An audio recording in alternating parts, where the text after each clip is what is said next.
बिस्मिल्लाहिर्रहमानिर्रहीम, अस्सलाम वालेकुम, वेलकम बैक स्टूडेंट। अभी हम बात करेंगे अल्काइल रेडिकल पर, ठीक है। अच्छा, अब तक हम बात कर चुके हैं अल्केन की फैमिली पर, फिर उसके बाद हमने बात की अल्कीन की फैमिली पर, और फिर हमने बात की अल्काइन की फैमिली पर। अभी जो हम बात करेंगे वो बात करेंगे अल्काइल रेडिकल्स पर। किस पे बात करेंगे?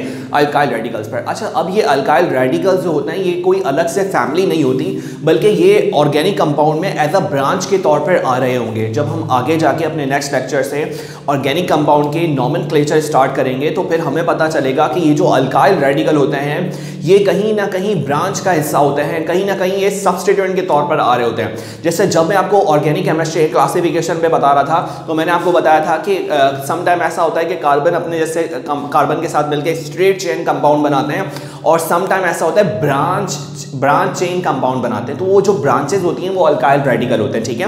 अल्काइल रेडिकल को रिप्रेजेंट करते हैं कैपिटल आर से। तो सबसे पहले बात तो आपने ये बात याद रखनी है कि सर अल्काइल रेडिकल को किससे रिप्रेजेंट करते हैं? कैपिटल आर से। ये अलग से फैमिली नहीं है, बल्कि ये क्या होगा, यानी जो ऑर्गेनिक कंपाउंड है उसमें कहीं ब्रांच मौजूद होगी अल्काइल रेडिकल की। दूसरी बात हो गई। तीसरी बात, इसका जर्नल फॉर्मूला आपको पता होना चाहिए। क्या जर्नल फॉर्मूला है इसका? CnH2n+1 है, ठीक है। अल्केन का क्या था? +2। अल्कीन का क्या था? CnH2n। अल्काइन का क्या था? CnH2n-2। और अल्काइल रेडिकल का क्या है? CnH2n+1, ठीक है। तीन बातें हो गई। चौथी बात ये याद रखनी है, इसका जो सफिक्स होगा वो होगा YL। क्या होगा? YL, यानी सर इसका सफिक्स क्या है? YL है, ठीक है। अच्छा, अब देखो अल्केन है, अगर कोई भी अल्केन है तो अगर अल्केन को अल्काइल रेडिकल में कन्वर्ट करना है, यानी सर अल्केन अल्काइल रेडिकल में कन्वर्ट तब होगा जब वहां से एक हाइड्रोजन क्या हो जाएगा? माइनस हो जाएगा। यानी सर अगर आप अल्केन में से एक हाइड्रोजन को रिमूव कर देंगे तो it will converted into alkyl radical. यानी सर जैसे ही आप अल्केन में से एक हाइड्रोजन निकाल देंगे तो ये कन्वर्ट होगा अल्काइल रेडिकल में। अल्केन का जर्नल फॉर्मूला क्या होता है? CnH2n+2। और अल्काइल रेडिकल का फॉर्मूला क्या होता है? CnH2n+1। तो +2 है यहां पर +1 है, यानी यहां पर कितने हाइड्रोजन थे? 2n+2 हाइड्रोजन थे, और यहां पर 2n+1 हाइड्रोजन है। इसका मतलब यह हुआ कि अल्केन में एक हाइड्रोजन ज्यादा होता है as compared to alkyl radical. तो अगर अल्केन के जो मेंबर हैं उनमें से एक एक हाइड्रोजन हम निकालते रहेंगे तो जो मॉलिक्यूलर फॉर्मूला बनता रहेगा वो किसका बनता रहेगा? अल्काइल रेडिकल का बनता रहेगा। क्लियर हो गई यहां तक बात?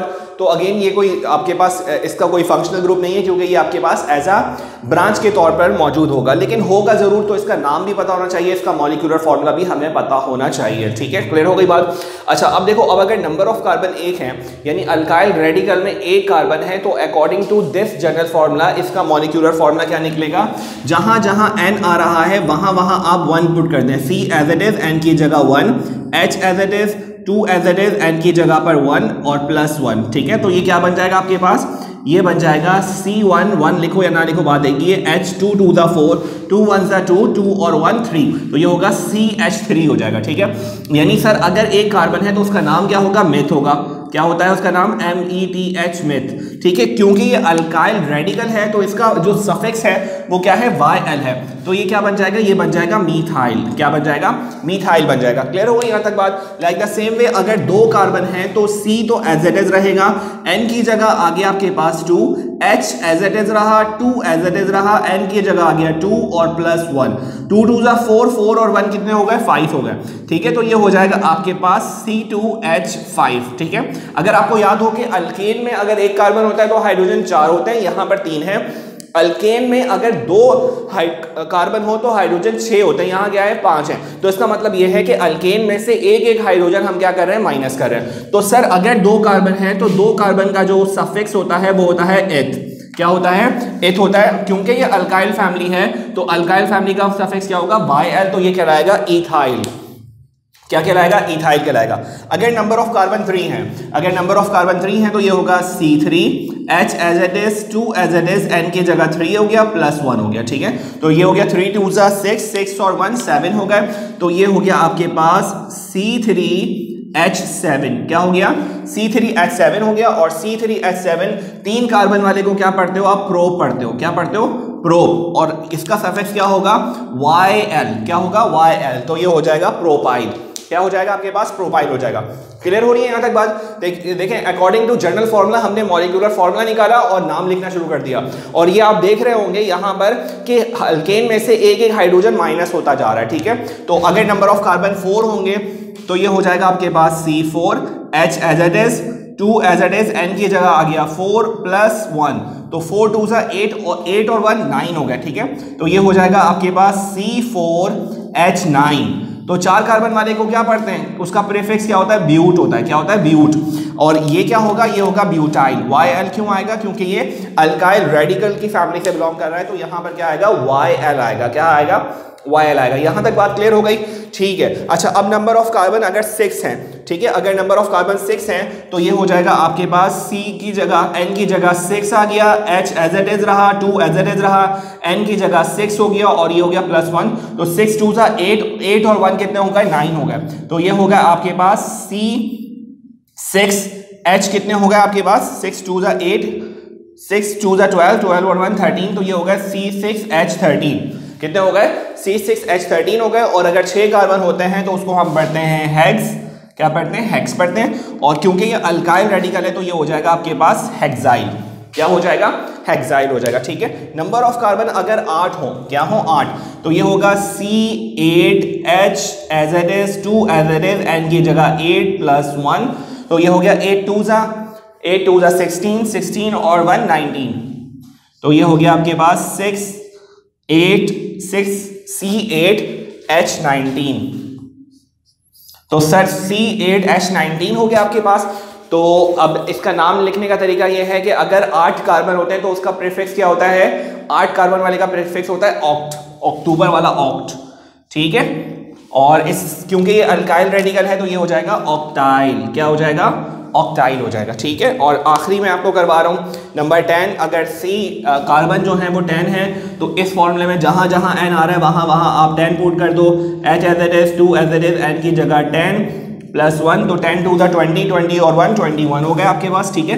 तो ये हो गया आपके पास C10H21, ठीक है। क्या हो गया, C10H21, और ये हो गया आपके पास डिकाइल। क्या हो गया, डिकाइल, DECYL, ठीक है। तो अब अगर नंबर ऑफ कार्बन 1 है और अल्काइल रेडिकल है तो उसका फॉर्मूला क्या होगा, CH3। अब अगर आपको कहीं पर भी कोई रेडिकल मिले जिसमें क्या हो, CH3 हो, तो इसका मतलब क्या होगा, ये अल्काइल रेडिकल है, और अल्काइल रेडिकल का नाम क्या होगा, मीथाइल। C2H5 का नाम क्या होगा, इथाइल। C3H7 का नाम क्या होगा, प्रोपाइल। C4H9 का नाम क्या होगा, ब्यूटाइल। C6H13 का नाम हेक्साइल। C8H19 का नाम ऑक्टाइल। और C10H21 का नाम क्या होगा, डिकाइल होगा। बीच में मैंने 2 नहीं करवाया, एक नंबर 5 नहीं करवाया यहाँ से, एक नंबर 7 नहीं करवाया और एक नंबर 9 नहीं करवाया।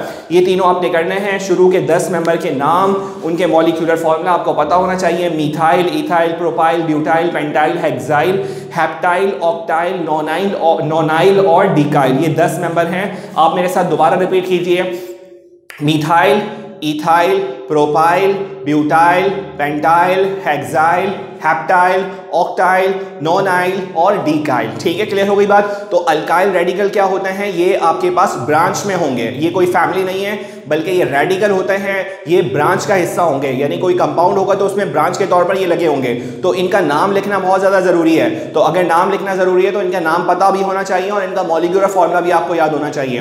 तो अगर यहाँ पर इनका जनरल फार्मूला क्या है, CnH2n + 1, अल्केन में से एक हाइड्रोजन को माइनस कर दोगे तो अल्काइल रेडिकल में कन्वर्ट हो जाएगा। इसका सफिक्स क्या होता है, YL होता है। क्या होता है, YL इसका सफिक्स है। क्लियर हो गई यहाँ तक बात। तो ये था आपके पास अल्काइल रेडिकल का टॉपिक। यहाँ पर अल्काइल रेडिकल का टॉपिक कंप्लीट होता है। हमने अल्केन के टॉपिक पे बात की, अल्कीन पे बात की, अल्काइन पे बात की और अल्काइल रेडिकल पे बात की। अब हम प्रॉपर नॉमेनक्लेचर नेक्स्ट लेक्चर से जो है वो प्रॉपर नॉमेनक्लेचर स्टार्ट करेंगे और फिर हम तमाम जितने भी हमारे ऑर्गेनिक कंपाउंड है उन सब के नॉमेनक्लेचर जो है वो कंप्लीट करेंगे। तो इसे नोट डाउन कीजिए, इसे याद रखिए। अब आपने जो है वो मुसलसल याद करना है, इन चीज़ों को आपने भूलना नहीं है, क्योंकि अगर आप एक टॉपिक भी भूल जाते हैं, एक टॉपिक भी आपको नहीं पता होता तो आप आगे नहीं जा सकते। तो आप अब तक हमने जितने भी टॉपिक पढ़े हैं ऑर्गेनिक केमिस्ट्री के, सारे टॉपिक को आपने हैंड टू हैंड याद रखना है। कहीं ऐसा ना हो कि हम आगे जाएं तो आप पीछे वाला भूल जाएं। तो आपने क्या करना है, इनकी प्रैक्टिस करनी है, इनके मॉलिक्यूलर फॉर्मूले, इनके नाम वगैरह सब याद होने चाहिए, ठीक है। तो इसे नोट डाउन कीजिए। अपना बहुत सारा ख्याल रखिएगा। अल्लाह हाफिज़।